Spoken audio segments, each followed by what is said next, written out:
ஆண்டவரும் இரட்சகருமாகிய இயேசு கிறிஸ்துவின் நாமத்தில் உங்கள் யாவருக்கும் அன்பின் வாழ்த்துக்கள். என கண்பான பெரியவர்களே, இதை கேட்கிற ஒவ்வொருடைய வாழ்விலும் சர்வ வல்லமை உள்ள தேவன் நம்முடைய வாழ்வில் தொடங்க போகிறதான ஒவ்வொரு காரியங்களையும் கண்டு தேவனை துதிக்கத்தக்கதான ஒரு நேரத்தை கர்த்தர் நமக்கு கிருபையாக தருவாராக. பல நேரங்களில் நம்முடைய வாழ்வில் தேவனுடைய செயல் எப்படி இருக்கும், தேவன் என்ன செய்ய போகிறார் என்னெல்லாம் சிந்திக்கக்கூடியவர்கள் உண்டு.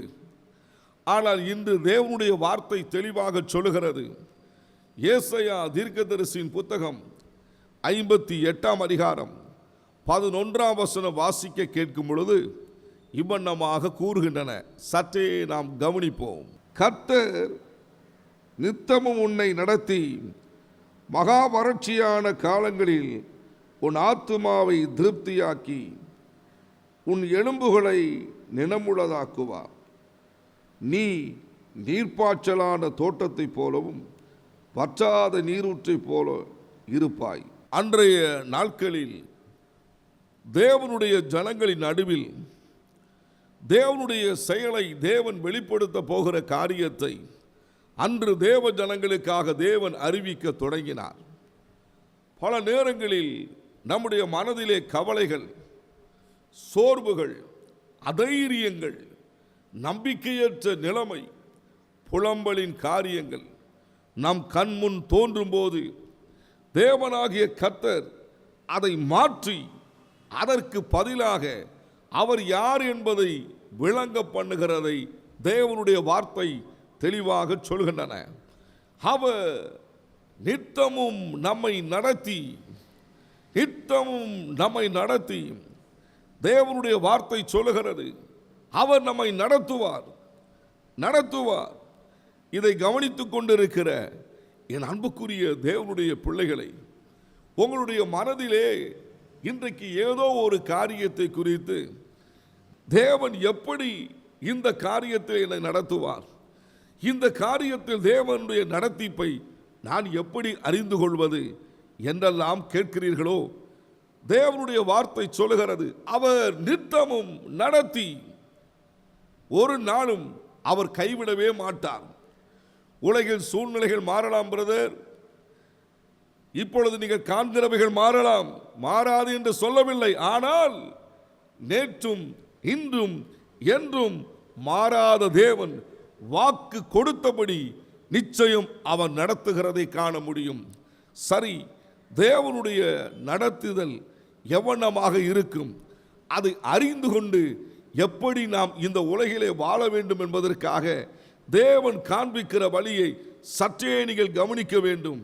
யாத்திராகம புத்தகம் 13 அதிகாரம் 17, 18 இந்த 2 வசனங்களை வாசிக்கும் போது நமக்கு உண்மை தெரிந்துவிடும். பார்வோன் ஜனங்களை போக விட்ட பின் ஜனங்கள் யுத்தத்தை கண்டால் மனமடிந்து எகிப்துக்கு திரும்புவார்கள் என்று சொல்லி பெலிஸ்தீரின் தேச வழியாய் போவது சமீபமானாலும் தேவன் அவர்களை அந்த வழியாய் நடத்தாமல், தேவனாகிய கர்த்தர் எகிப்து தேசத்தில் இருக்கும் கோசே நாட்டில் வாழ்ந்து கொண்டிருந்ததான இஸ்ரவேல் ஜனங்களுக்காக ஒரு சிறப்பான திட்டத்தை தேவன் தீட்டினார். அந்த திட்டத்தின்படியாக வாதைகளை அனுப்பி அவர்களை அற்புதமாக பார்வோனுடைய கையிலிருந்து விடுதலையாக்கினார். விடுதலையாக்கின பின்பு ஒரு சிறப்பான கானான் தேசத்தை அவர்களுக்கு ஆயத்தம் பண்ணி வைத்திருந்தார். நன்கு கவனிக்க வேண்டும். இதை கவனித்துக் கொண்டிருக்கிற ஒவ்வொரு தேவனுடைய பிள்ளைகளும், நீங்கள் மீட்கப்பட்ட ஜனமாய் இருப்பீர்கள் என்று சொன்னால், தேவனுக்கு சொந்த ஜனமாய் இருப்பீர்கள் என்று சொன்னால், தேவன் காண்பிக்கிற வண்ணமாக நம்முடைய வாழ்க்கையை அமைத்துக் கொள்வோம் என்று சொன்னால், தேவன் நமக்கு திட்டம் பண்ணி வைத்திருக்கிறதை நம்முடைய கண்கள் நிச்சயம் காணத்தான் செய்யும். இந்த கானான் தேசத்தை இஸ்ரவேல் ஜனங்கள் தேவனிடத்தில் முறையிட்டு கேட்கவில்லை. அவர்கள் முறையிட்டது பார்வோனுடைய பிடி, பார்வோனுடைய போராட்டம். பார்வோனுடைய துயரம், பார்வோனுடைய வேதனை, பார்வோன் உண்டாக்கின அத்தனை விதமான துயரத்திலிருந்து எங்களை விடுதலையாக்க வேண்டும் என்றுதான் அவர்கள் கேட்டார்கள். ஆண்டவராகிய தேவன் அவர்களை விடுதலையாக்குகிறது மட்டுமல்ல, அவர்களுக்காக ஒரு சிறப்பான கானான் தேசத்தை தேவன் நினைத்து வைத்திருந்தார். இதை கேட்டுக்கொண்டிருக்கிற என் அன்புக்குரிய தேவனுடைய பிள்ளைகளே, நித்தமும் நடத்துகிற கர்த்தர் உங்களை ஒருபோதும் எந்த இடத்திலையும் விட்டுவிட்டு போக மாட்டார். ஏதோ மரண போராட்டங்கள் வந்துவிட்டது என்று சொல்லி உலகில் சிலர் நம்மை விட்டு சென்று விடுவார்கள். சில நெருக்கமான நேரங்கள் வரும்போது மக்கள் நம்மை உதறி தள்ளி விடுவார்கள். இந்த உலகிலே துயரமான செய்திகள் நம்முடைய வாழ்வை பதபதைக்கும் போது மௌனம் சாதித்து கொண்டிருப்பார்கள். ஆனால் உங்களை மீட்டுக் கொண்ட தேவன், உங்களை ரட்சித்த தேவன் அமைதியாக இருக்க மாட்டார். அவன் நடத்துவதற்காக நமக்காக திட்டமிட்டு செயல்படுவார். இன்றும் கூட என்னை நினைக்கக்கூடிய ஒரு தேவன் இருக்கிறார் என்று சொல்லி கைகளை தட்டி கர்த்தருடைய நாமத்தை நீங்கள் மகிமைப்படுத்த வேண்டும் என்று தேவன் எதிர்பார்க்கிறார். தேவன் உங்களை நினைக்கிறார், நித்தமும் நடத்துவார். கைகளை தட்டி ஆண்டவருக்கு நன்றி சொல்லலாமா? சரி, தேவன் இஸ்ரவேல் ஜனங்களை மீட்டுக் கொண்ட பின்பு அவர்களை நடத்தி செல்வது எவனமாக நடத்த வேண்டும் என்று தேவன் திட்டமிடுகிறதை பார்க்க முடிகின்றன. அன்றைய நாட்களில் பார்வோனுடைய அரண்மனையிலே பார்வோன் ஒரு திட்டமிட்டான். மீட்கப்பட்ட ஜனத்தை எப்படி ஆகிலும் மறுபடியும் திருப்ப வேண்டும் என்று அவன் திட்டமிட்ட அந்த நேரத்தில் தேவனாகிய கர்த்தர் ஒப்பு கொடுக்கவில்லை. ஏதோ ஒரு திட்டங்கள் உங்களுக்கு எதிராக நிகழ்ந்து கொண்டிருக்கிறதோ, யாரோ திட்டமிட்டு உங்களை ஒடுக்க அழிக்க திட்டமிடுகிறார்களோ, யாரோ உங்கள் சூழ்நிலைகளை புரிந்து கொண்டு உங்களுக்கு எதிராக திட்டமிடுகிறார்களோ, கவலைப்படாதீர்கள். அந்த திட்டத்தை தேவன் உடைப்பார். உங்களுக்காக புதிய திட்டமிடுவார். பார்வோனுடைய திட்டம் அழிக்கும்படியாக தேவன் ஒரு திட்டம் வைத்திருந்தார். பெலிஸ்திய நாட்டின் வழியாக போக விடாமல் தேவன் வேறு வழியை ஏற்படுத்தி அவர்களை சிவந்த சமுத்திரத்திற்கு நேராக வழி நடத்தினார் என்று பார்க்க முடிகின்றன. இப்பொழுது உங்களுக்கு புரிகிறதா? உங்களுக்கு தெரியாது, எனக்கும் சில காரியங்கள் புரியாது. ஆனால் சர்வ வல்லமுள்ள தேவனுக்கு நன்கு தெரியும். எதை எப்படி நடத்த வேண்டும் என்பதை அவர் அறிந்திருக்கிறார். கவலைப்படாதீர்கள். ஏதோ சிக்கிக்கொண்டோம், நம்முடைய வாழ்க்கையில் இனி யாருமே நடத்த முடியாது, தப்பி போக முடியாது என்று சொல்லி சாத்தான் சில பொய்களை வாரி இறைப்பான். அதற்கு இடங்கூடாதீர்கள். இப்பொழுது சொல்லுங்கள், தேவன் என்னை சரியாக நடத்துவார், நேர்த்தியாக நடத்துவார், அவருடைய கரம் எனக்கு ஆதரவாக இருக்கும் என்று சொல்லி நம்பிக்கையோடு நடத்துகிற தேவனை துதிக்க ஆரம்பியுங்கள். புலம்புகிற காரியத்தை விட்டுவிடுங்கள். வேதம் என்ன சொல்லுகிறது?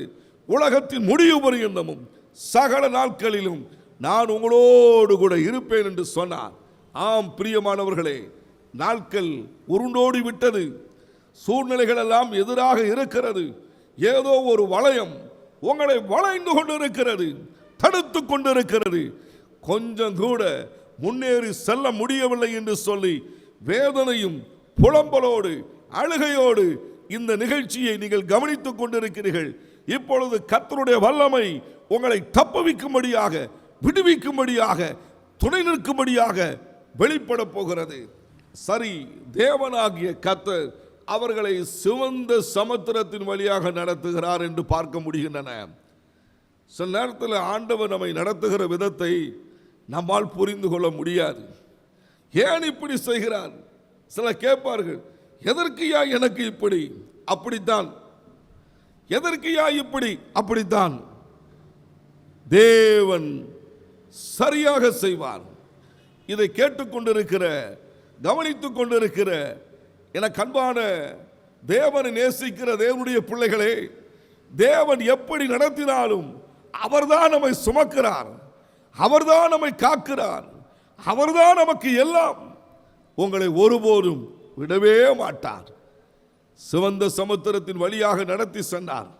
வேதம் சொல்லுகிறது, யாத்திராகமம் 13ஆம் அதிகாரம் 21, 22 வசனங்களிலே அவர்களுக்காக பகலிலே மேக ஸ்தம்பத்தை தேவன் அனுப்பினார், இரவிலே வெளிச்சம் காட்டுவதற்காக அக்கினி ஸ்தம்பத்தை காண்பித்தார். இப்பொழுது யோசித்து பாருங்கள், மேக ஸ்தம்பம் எதற்காக அருளப்பட்டது? அவர்களுக்கு மட்டும் ஸ்பெஷல், வேற யாருக்கும் கிடையாது. அத்தனை லட்சம் பேர் ஜனங்களுக்கும் ஏசி மாட்ட முடியாது. அவர்களுக்கு குளுமையான ஒரு சூழ்நிலையை ஏற்படுத்தி கொடுக்க முடியாது. ஆனால் நம்முடைய தேவன் மட்டும்தான் வனாந்தரத்திலேயும் ஏசி போட முடியும், வனாந்தரத்திலேயும் அவர்களுக்கு குளுமையை உருவாக்க முடியும். இரவு நேரத்தில் அத்தனை லட்சம் ஜனங்களும் அவர்களுக்கு வெளிச்சம் காட்டுவதற்கு அன்றைய நாட்களிலே மின்சாரம் கிடையாது.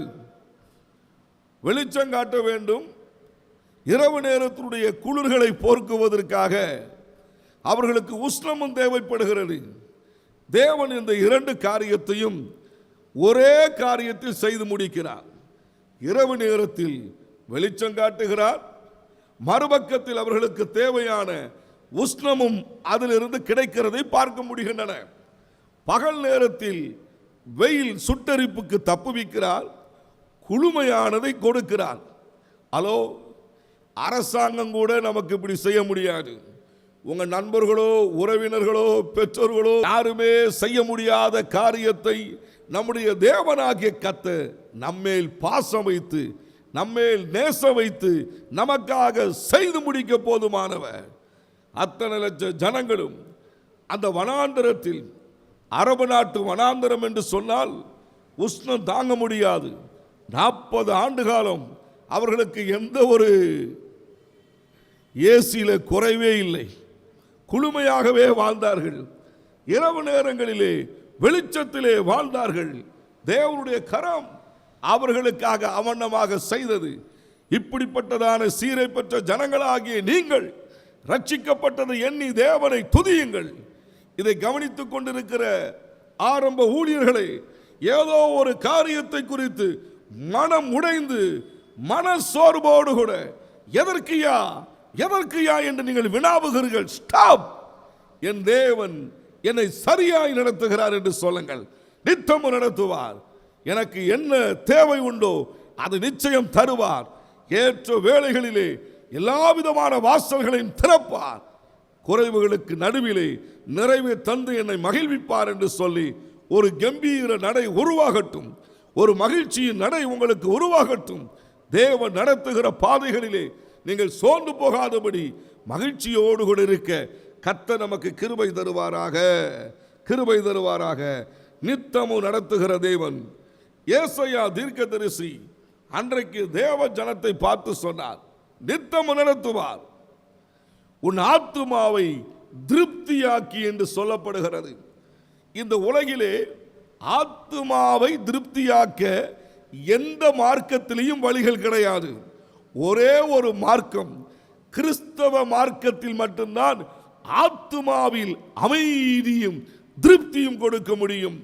இந்த ஆத்துமா ஒரு நிறைவுக்காக ஏங்குகிறது. இந்த உயிர் ஒரு மகிழ்ச்சியோடு கூட இந்த உலகிலே வாழ விரும்புகிறது. ஆனால் இந்த உயிரை தான், இந்த ஆத்துமாவில் தான் பலவிதமான சோகங்கள் மோதி அடிக்கின்றன, கலக்கங்களை உருவாக்குகின்றன. இந்த ஆத்துமாவை மகிழ்ச்சி இல்லாமல் கலங்கடிப்பதற்காக ஒரு அசுத்த ஆவி இணைய நினைக்கிறது. இன்றைக்கு ஆண்டவராகிய தேவன் உங்கள் ஆத்துமாவிலே ஒரு திருப்தியை தந்து அவன் நடத்த போலுமானவர். அப்படித்தான் வேதம் சொல்லுகிறது. ஆண்டவர் இரண்டாவது நமக்கு தருவது என்ன? நம்முடைய ஆத்துமா திருப்தி அடையும்படியாக. இனி வருகிற நாட்களிலே ஆவியிலே சோர்ந்து போனவர்களே, ஆவிக்குரிய வாழ்க்கையிலே முன்னேற முடியாமல் தவிக்கிறவர்களே, ஆவியிலே அமைதி இல்லாதபடி நித்தம் ஏதோ ஒரு பதட்டத்தோடு மகிழ்ச்சியை இழந்தவர்களாக, கண்ணீர் வடித்தவர்களாக, சோர்வை தோளில் சுமக்கிறவர்களாக, நுகத்தடியை சுமந்து காயம்பட்டவர்களாக எழும்பி பிரகாசிக்க முடியாதபடி சிறகு ஒடிந்த பறவையை போல் தத்தளித்துக் கொண்டிருக்கிற உடைய வாழ்க்கையை இன்றைக்கு தேவனாகிய கர்த்தர் தூக்கி நிறுத்த போகிறார். தூக்கி நிறுத்த போகிறார். ஒரு திருப்தியான வாழ்வை கொடுக்க போகிறார். சரி, இந்த ஆத்துமா, நம்முடைய உயிர், நம்முடைய ஜீவன் மகிழ்ச்சியோடு கூட இருக்க வேண்டும் என்று சொன்னால் மகிழ்ச்சியான தேவனோடு நீங்கள் இணைந்திருக்க வேண்டும். ஹலோ, நம்முடைய தேவன் மட்டும்தான் மகிழ்ச்சியை கொடுக்கிறவர். இன்னொரு கள்ள தேவன் என்று சொல்லக்கூடிய பொல்லாத ஆவி அவனோடு கூட இணைந்தால் உங்களுடைய ஆத்துமா திருப்தியை இழந்துவிடும். இதை கேட்டுக்கொண்டிருக்கிற தேவனுடைய பிள்ளைகளே, எங்களுக்கு ஒண்ணுமே புரியல பிரதர். உங்களுக்கு புரியாது, புரியவே புரியாது.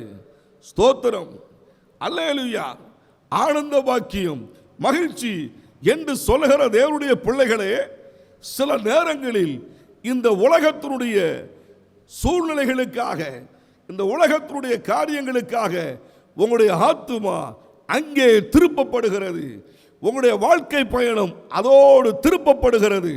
அது நிமித்தமாக தான் உங்கள் வாழ்க்கையில் ஒரு திருப்தி இல்லாத நிலைமை, பதட்டம், வேதனை, புலம்பல், இதை குறித்து வேதத்தில் வாசிக்க கேட்கும் பொழுது துன்மார்க்கனுக்கு சமாதானம் இல்லை, இல்லை, துன்மார்க்கனுக்கு சமாதானம் இல்லை. ஒரு நாள் வாழ்ந்த ஒரு குடும்பத்தை குறித்து வேதம் தெளிவாக சொல்லுகிறது. ரூத்துவின் புத்தகம் 1 அதிகாரம் 21 வசனம். சற்றே நீங்கள் கேளுங்க. நான் நிறைவுள்ளவளாய் போனேன், கர்த்தர் என்னை வெறுமையாய் திரும்பி வர பண்ணினார். கர்த்தர் என்னை சிறுமைப்படுத்தி சர்வ வல்லவர் என்னை கிளேசப்படுத்தி இருக்கையில் நீங்கள் என்னை நகோமி என்பானேன் என்றார். ஒரு நாளில் நகோமி தன்னுடைய வாழ்வை பற்றி சொல்லுகிறார். என் வாழ்க்கையில் நிறைவை நான் பறிகொடுத்தேன், நிறைவை பறிகொடுத்தேன். என் வாழ்வு இன்று கிளேசத்தினால் நிறைந்திருக்கிறது என்று அவள் சொல்லும் காட்சிகளை சற்று கவனித்து பாருங்கள். யார் இந்த நகோமி? யூதயா நாட்டில் பெத்லகேமிலே வாழ்ந்து கொண்டிருந்ததான அன்றைய நாட்களில் அந்த தேசத்தில் பஞ்சம் வந்தபோது அந்த பஞ்சத்தில் இருந்து தப்புவிக்கும்படியாக மோவாப் தேசத்திற்கு போன ஒரு குடும்பம் தான் நகோமியின் குடும்பம். இந்த நகோமியின் குடும்பத்தை குறித்து அவர்கள் சிறப்போடு கூட போகிறார்கள். நன்கு நீங்கள் கவனிக்க வேண்டும். அவர்கள் ஏதோ இந்த உலகை விட்டு ஓடுகிறதை போல் ஓடவில்லை. ஊராரின் மக்களுக்கு மத்தியில் அவருடைய பயணம் தொடங்கப்பட்டது. பலரும் வினாவி இருப்பார்கள், கேட்டிருப்பார்கள், நகோமி குடும்பத்தோடு கூட நீ எங்கே போகிறாய்? அன்றைய நாட்களில் பஞ்சம் ஒரு பக்கம், அந்த பஞ்சத்திற்கு நடுவிலே பெத்லகேமிலே சோக அலை வீசுகிறது. அந்த சோக அலையில் தப்ப வேண்டும் என்று நினைத்தால் தெரியாத ஒரு இடத்திற்கு போய் சிக்கிக்கொண்டால் என்று தேவனுடைய வார்த்தை சொல்கின்றன. மோவாப் தேசம் அது நமக்குரிய தேசம் அல்ல. இந்த உலகிலே சில காரியங்களை தேவன் நமக்கு வேண்டாம் என்று ஒதுக்கி வைத்திருக்கிறார். அந்த காரியத்தில் பிரவேசிக்கவும் கூடாது, பயணிக்கவும் கூடாது, அங்கே உள்ள தொடர்புகளும் நமக்கு இருக்கக்கூடாது என்று அன்றும் இன்றும் அப்படிப்பட்ட ஒரு கட்டளை இருக்கத்தான் செய்கிறது. சிலர் சொல்லுவார்கள், அது பழைய ஏற்பாட்டில் பிரதர். அப்படி அல்ல பிரதர். பழைய ஏற்பாட்டிலையும் புதிய ஏற்பாட்டிலையும் அன்றும் தேவனுடைய பிள்ளைகள் தேவனுக்கு பிரியமாக தான் நடக்க வேண்டும். இன்றைக்கும் தேவனுக்கு பிரியமாக தான் நடக்க வேண்டும். பிரியமில்லாத ஒரு பயணத்தை நகோமியின் குடும்பம் தொடங்கப்பட்டது. இது நகோமி கொடுத்த ஸ்டேட்மெண்ட். அவள் தன்னுடைய வாழ்க்கை நடந்த காரியத்தை சொல்கிறாள். அந்த தேசத்திற்கு போன போது மரண அலை தன் கணவனை இழுத்து கொண்டு போகிறது. மறுபக்கத்தில் தனக்கு 2 பிள்ளைகள் இருந்தார்கள். அந்த 2 பிள்ளைகளையும் அந்த மரண அலை இழுத்து கொண்டு போகிறது. மிகுந்த துயரம். இதை பார்த்து கொண்டிருக்கிற, இதை கேட்டுக்கொண்டிருக்கிற என் அன்புக்குரிய தேவனுடைய பிள்ளைகளை, ஏதோ ஒரு அலை உங்கள் எல்லைக்குள்ளாக உலாவி வந்து உங்களை சிறுமைப்படுத்தி உங்களை அழிக்க நினைக்கலாம். மரண அலை நகோமியின் குடும்பத்தை கசந்து போக பண்ணினது. இதை கேட்டுக்கொண்டிருக்கிற உங்கள் வாழ்க்கையில் கடன் பாரத்தின் அலை வீசிக்கொண்டே இருக்கிறது. பல விதங்களில் சோதனையின் அலை வீசிக்கொண்டே இருக்கிறது. நெருக்கத்தின் அலை ஒன்று மாற்றி ஒன்றாக பிரவேசிக்கிறது. யுத்தங்கள் நாளுக்கு நாள் பெருகிக்கொண்டே இருக்கிறது. அநேக விதமான போர் செய்ய முடியாமல் யுத்தத்தை பார்த்து மனவேதனையோடு அழுத்தத்தோடு இதை கவனித்துக் கொண்டிருக்கிற என் அன்புக்குரிய தேவனுடைய பிள்ளைகளை, தேவனாகிய கர்த்தர் உங்களை திருப்தியாக்குகிற ஒரு காலம் வந்துவிட்டது. உங்கள் காயங்கள் கட்டப்படும். ஒரு சுகவாழ்வு நமக்கு துளிர்க்கத்தான் செய்யும். ஆனால் அன்றைக்கு நகோமி சொல்கிறாள், அந்த மரண அலையில் என் குடும்பம் மாறிக்கொண்டு போகப்பட்டது. நான் இந்த பெத்லகேமுக்கு இப்பொழுது வந்திருக்கிறேன் என்று சொல்லி தனக்கு நேரிட்ட சோகத்தை சொல்கிறார். சரி, 10 ஆண்டுகளுக்கு பின்பாக உணர்வடைந்தார்கள். தேவ சமூகத்திற்கு வந்துவிட்டார்கள். என் அன்புக்குரிய தேவனுடைய பிள்ளைகளே, ஏதோ ஒரு நிகழ்ந்த காரியத்தை எண்ணி தேவனுடைய சமூகத்தை விட்டு ஓடிவிடாதீர்கள். தேவ சமூகத்தை விட்டு விலகிவிடாதீர்கள். தேவ சமூகத்தை வெறுத்து விடாதீர்கள். உங்களுக்கு தெரிகிற போதனைகளிலே தேவையில்லாத சிக்கலிலே சிக்கிக் கொள்ளாதீர்கள். அதற்கு பதிலாக எனக்கு ஒரு தேவன் உண்டு, அவருடைய சமூகத்திற்கு நான் போவேன், பெத்லகேமுக்கு போவேன் என்று நகோமி தீர்மானம் எடுத்தாள். சரி, இதை கவனித்துக் கொண்டிருக்கிற கேட்டுக்கொண்டிருக்கிறதான என் அன்புக்குரிய தேவனுடைய பிள்ளைகளே, திரும்புவோம், பெத்லகேமுக்கு திரும்புவோம், தேவ சமூகத்தை தேட திரும்புவோம், ஆராதனைக்கு போவதற்காக திரும்புவோம், உபவாச ஜெபத்திற்கு நேராக திரும்புவோம், கர்த்தருடைய வார்த்தைக்கு நேராக திரும்புவோம். எல்லாருமாக இணைந்து திரும்பும் போது தேவனுடைய செயல் வெளிப்படும்.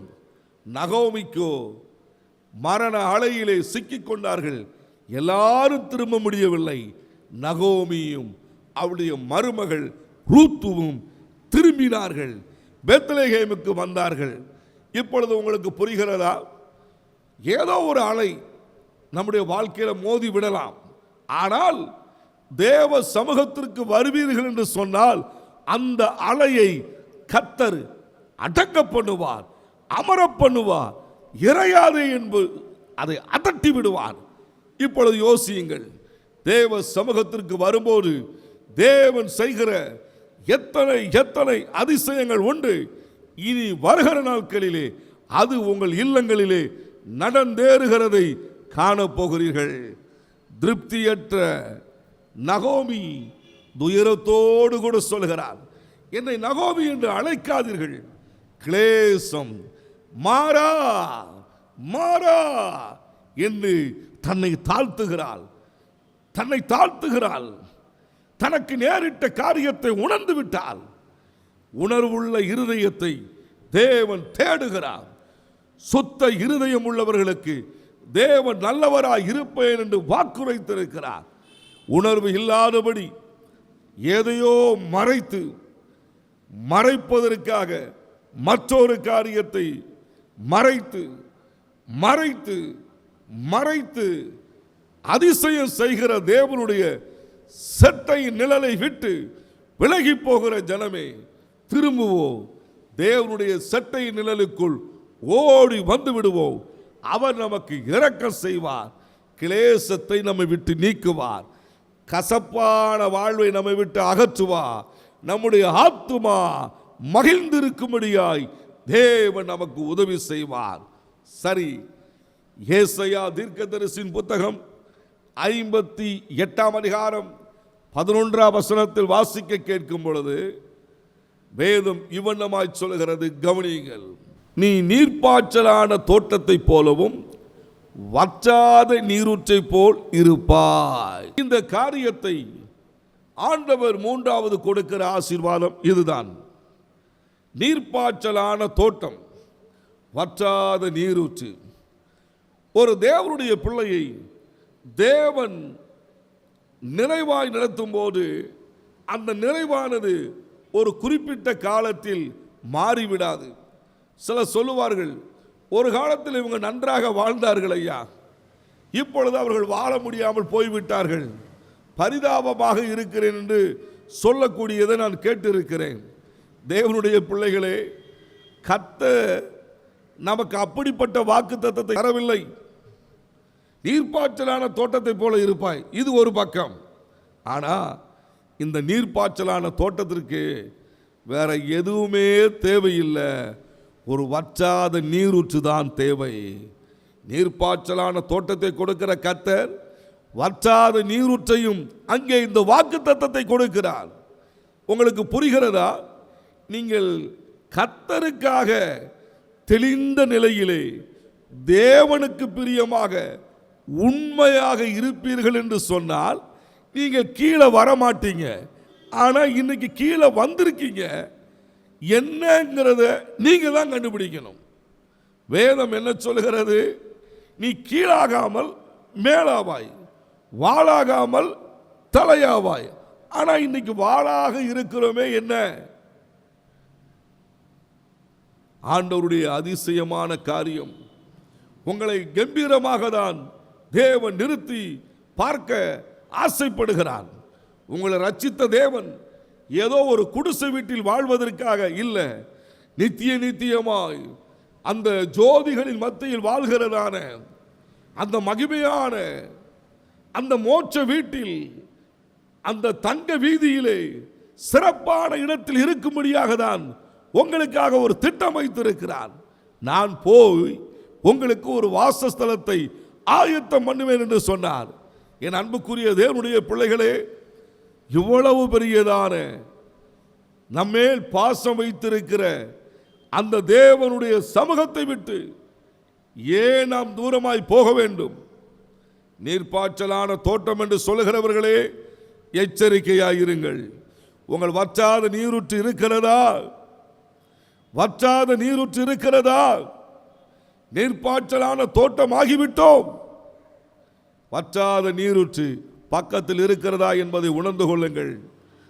தேவன் உங்க கூட இருக்கிறாரா என்பது நினைத்து பாருங்கள்.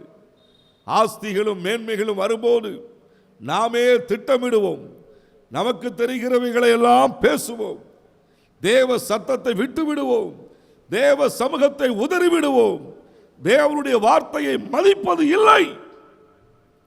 இன்றைய நாட்களில் நன்மைகள் வந்த பின்பு, அவர்கள் செழிப்பான பின்பு இந்த வற்றாத நீரூற்றை இழந்து விடுகிறார்கள். வற்றாத நீரூற்று இல்லை என்று சொன்னால் நீங்கள் பார்த்து கொண்டிருக்கிற செழுமை வற்றி போய்விடும், அது வாடி போய்விடும், அது அழிந்து போய்விடும், காய்ந்து போய்விடும், எல்லாருக்கும் மத்தியிலே வேடிக்கையாக தோன்றும். சரி, நீர்ப்பாய்ச்சலான தோட்டத்திலே கனி வகைகள் காணப்படும், சிறப்பானது காணப்படும். ஏன்? நீரூற்று இருக்கிறது. உங்கள் கையின் பிரயாசத்தினால் நீங்கள் உயர முடியாதையா, ஒரு நீரூற்று வேணும், சர்வ வல்லமுள்ள தேவன் வேணும். எனக்கு தெரியும், நான் திட்டமிடுவேன், என்ன வேணாலும் செய்வேன், செய்து முடித்து விடுவேன் நினைக்காதீங்க பிரதர். நீர்ப்பாய்ச்சலான தோட்டமா நீங்க இருக்குன்னு நினைப்பது நல்லது. ஆனா இந்த நீர்ப்பாய்ச்சலான தோட்டத்திற்கு ஒரு நீரூற்று தேவை.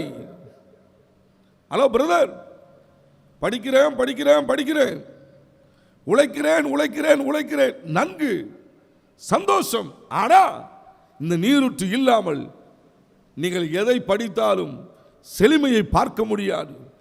எவ்வளவுதான் ஓடி உழைத்தாலும் அதனுடைய பலன்களை பெற்றுக்கொள்ள முடியாது. நீரூற்றாகிய கிறிஸ்துவின் அண்டையிலே நீங்கள் வரும்போது தேவன் உங்களை வாழ்வை செழிப்பாக எப்பொழுது நிறுத்துவார். ஒரு நாள் வாடி போக மாட்டோம். மகிழ்ச்சியோடு கூட இருக்க கர்த்தர் நமக்கு கிருபை தருவார். இதை கவனித்துக் கொண்டிருக்கிற என் அன்புக்குரிய சகோதர சகோதரிகளை, நித்தமும் நடத்துகிற கர்த்தர், ஆத்துமாவை திருப்தியாக்குகிற கர்த்தர், நீர்ப்பாய்ச்சலான தோட்டத்தை போல் ஆக்கி நீரூற்றாய் இருக்கிற கர்த்தர். இதை மனதிலே வைத்து நான் ஒரு நாள் கீழே வரமாட்டேன், என் ஆண்டவர் என்னை மேன்மையாய் நடத்துவார் என்று அந்த மகிழ்ச்சியோடு கூட என்னோடு கூட நீங்கள் இணைந்து ஜெபிக்க வேண்டும். இந்த 3 காரியமும் உங்கள் வாழ்க்கையில் நடக்கப் போகிறது.